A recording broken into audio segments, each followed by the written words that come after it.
Salaata wayita salaataa jirtu gadi jettee yoo dhuuftee salaanni sun rabbi biratti mul'atu jira takka jedhi. Obboleessa gaaffii gaafatamte deebisi dura saddeessi booddee maxxanfatta sana jechuudha. Dubartiin yoo si qaxxaamurtee salaanni sun ammallee obboleessa hin qabu jedha. Gaaffii gaafatte deebistaafi sareen yoo qaxxaamurtee ammas maal ta'a salaanni sun fudhatama hin qabu. Dhuufaa rabbi fuuldura dhaabbatamu nu biratti akka keessan miti jalaan dhuufaa gaaraan waaqa kon jedhamu nu biratti isa kana barbaadde taanaa sirriitti itti masirta geeffadhu fincaan urgufataa waaqa kon jedhani surreetta urgufataa deebisataa nam tokko dubbannaa jala ta'e taaptaap goota cufadhu taa'e taaptaap goota jala nam tokko dubbatiin caal jedhi dhimma beekifadhu. Baaki zimma jedhi maal jechuudha dubbatiin jala taa'e gosh akka jala taa'e sii galee. Dubartiin katee ishii ciisti fincaa fincooftee achiin utuun urgufatiin isheen illee akka dhiiraallee urgufachuu hin dandeessu.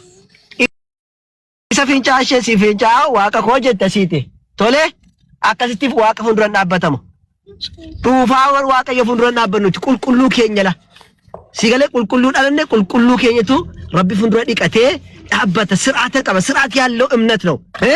Mee abiyyi fuuldura dhaqxee dhuufaa dhaabbata ati waaqayyo keessa haga abiyyuun ga'u biratti hamma namaa ፍርድ ቤቱን ካን አይደርስም እናንተ ጋር ዋቅኒ ከሰን ከበጃን ቀብደኒፍ ሲገለ ዋቀ ከበጃ ቀብኑፊ ረቢ አከሲ ቁልቁሎፍኔ ኢሰፉን ዱራ ዳበነ ዲቀኔ በሬኔ ረቢ ኬኘቲ ማልፍ ጀናን ረቢን ኦፊሳ በሬዳ ጃለተ ነው እንጀዳ በሬዳ ጃለተ ቁልቁሉ ጃለተ ረቢን ኬሳ እረከ ቁልቁሌፈቴ ፉን ዱራ ዳበተ መለ ዱፋዳ ወልቲ ጥሬሳዳ አሲኑ ኩሪን ዱፋ እንደ ኩንፉኛን ቀበታ እኙ ከዳታ ጋሲ ኩኖን ዱፋ ኩኖ መፉኛን ቀበታ አካደተተ ወልዳ ኬሰ ወል ዱፋ ወል ጥሬሳ ከሲቲኒ ገለሲ ዋቀ ቀረተን ንብረታ ከሰን ጅሩ መሲኒ ከየ ቁልቁሉ ኦቶ ወሊን ጭንቂን ኦቶ ቶኮ ትጥራዩ ኡታሎ ወልቲ ዱፉዳ ነው ታሎ ነው ችኬት ሲንፊጣስኒን ኤርገ ፊዴ ስርት ስንት መስረ ዳገፈዳ nama nagaa gaafa nuti baatan nagaan isin dhorka tole waldaa keessa beeta kiristaanii keessa namni hammi kun walitti namee walitti dhuufu achi keetti utaalloodhaan qabamtanii yaatu keessaa jechuudha akka keessanitti nuti immoo dhiqannee seennemi akka dhiqannee achi keessaa baana abbaan barbaade inni makiinaa isaa keessatti inni jaartii isaa biratti inni mana isaa biratti waan godhata malee akka keessan funyaan wal xireessinee uffanni wal xiraayee achi keessaan baanu tole alhamdulillah amantii bareedaa rabbi nuu kenna ittiin boonna malee qulqullinaan dhufee namni akka beeni qoshaashaatee waaqayyo fuuldura dhaabbachuu deedee dhufee zarraaf ilaalinte maal na dhibeen jiraan kee funaan na dhaachi jala taa'e waaqa kee bira maal na dhibeenaan walitti dhuufaa miti hagaayyuu taa'e maal na dhibeenaan waaqayyo keenya hagaayyuun fudhatannaan hagaa taa'e maal na dhibee waldaa kee keessa garuu waaqa qulqulluu waan qulqulluu jaallatu akkamittiin qulqullooftee fuuldura dhaabbatta ayibbaalim keessaarra kee qulqulleeffattee dhaabbatta minaa gabbaany waaqni kee sirraa takabballaan hagaa taa'e fuuldura ሽንት ቤት እዩ ከቶ ጀዳቃ ወልዳ ከት ምን አገባንኛ ኑንገልቹ አከም ነምን ቁልቁልና የገጠ ደዱ ፈዱበት አይ ኤባ አይደለም እንዴ حرام ምት ኩን ኤቢ ጀቹ ቤታ ኤቢ ጀቹን አከ ከኘቲ ነውር ነው ነምኒ ነመ ከሰቶ ቁልቁልና የገን ነመ ምት hatta ነምኒ ነመ ከሰቲ ዱፉኑ ኤቢዳ ነውሪዳ አከም ዱፉ ዲደ ጀታ አኺ አስከሰተ ሰ ዱፉኑ ዳገሲ ሲጋ ፈሳም አስከ ኡፊ ጋማ ስትቆል ፊናስራ ሲያረና barsiisaa fasaame waaqa fuulduratti nuuf ileenyaan inte qulqulloofne gadaqne qulqulloofne rabbi keenya biraati baana nuti tole seera sir'aata qaba tole waaqa fuuldura gaafa dhaabbattu seera kee eeggattee guuttatteeti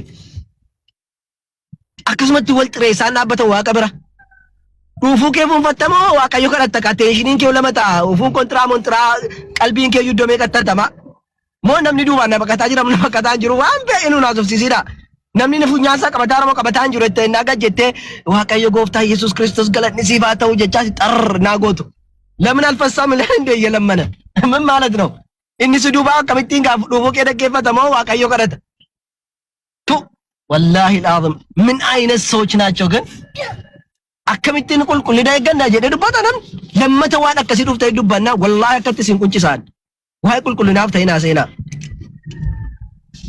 islaama biratti qoshashinatiin hojjetu achumatti maal na dhibe waaqa dhuufaa sirraa taqabbalu qabaannaa dhaqi dhuufi hunduratti hin dhuufisin hin jennan kan itti dhuufan seexanatti malee namatti waaqayyo fuuldura dhaabate hin dhuufani seexanatti dhuufu tole inni akka waaqayyo bira qulqullooftee dhaabbanne seexana fuuldura qulqullooftee dhaabbachuu fire miicattee dhiqattee uufuu keessa ati jaa qabattee miti kama siraa beetii keessa teessoti Sa'aatii ja'a dhufuu kee qabattee masraa beetii iyyuu jechuudha. Waaqayyo fuuldura daqiiqaa 5 dhufuu malee dhaabbachuu si cinqee ilmaan seexaanaati kan akkas ta'u. Daqiiqaa 5 qulqullaa'ee rabbi fuuldura dhaabbadhu ilmaan seexaanaati malee ilmi rabbi ilmi waaqayyo fuuldura qulqullaa'ee daqiiqaa 5 salaata dhaabbachuudhaaf wanni isa cinquu hin qabu. Akkamiin qulqullaa'ee waaqayyo bira dhaabbadha illee nyaalinde? Quraa'ee dhaabbadhu minaa gabbaadha. Kanaafuu namni dhufee waa'ee kanaa dubbatu namichuma sanaan dubbii kaasa. Karaa amantiitti dhuftee dubban akka amantiitti isinitti hima. Akka nama dhuunfaatti miti. Akka amantiitti dubbanna akka amantii isinitti hima. Akka dhuunfaatti isinitti himna. Nuun tuqiinaa karaa qulqullumaa. Tole? Nuun tuqiinaa. Ilkaan malee baaqilaa hudduu malee surreedhe. Ofii qulqullina qabdee qulqullina namaa waaqan qabdee waaqa namaa xiqqeessu. Isa qabuutu kan namaa xiqqeessa bara. Nama harree qabuutu gaangee namaa tuffata. Yellam ka hulluum. Tole likkii himuu wallaalle nuti obsa wayyaa dhiisaa jenne malee. Min ilaalee amma itti fufaa inshaalla namni seeraan gaafatu jiraannaa weelkaam hin barbaadu jennaan jala teessi taap goota. Mana keenya ta'u seennee kophaa akkatti sin arrabsu wallaanne. Dhiisu wayya walirraa barachuu wayyanneeti malee. Namni 5 kan dhufee sin hordofne asirratti dhuftee afaan banuu barbaaddaa? Indee? Hizbiin isa keenyaa dhaggeeffata malee sin dhaggeeffatu gadi buusnee waan barbaade yoo jenne. Nuun garuu እንዲህ አይነት ባለጌ አይደለንም። mana banannee waa'ee amantii irraa si gaafannee sirraa barannee atis nurraa baratte jenne malee nama arrabsuudhaaf hin dhufne nu nama arrabsinu. Isin qooyi. Kana sirriitti badhaa. Maal abbaa kechanii dhiqattan xirooftota xurii ofitti kaastanii baatan. Anaan nu arrabsaa rakkoo qabu. Jedhi. Amantii makeenya hin arrabsiin. Maal baakaree maa hajjoo gaafattuu deebiin argatta. Itti waan sadaqaa kadhattanii malee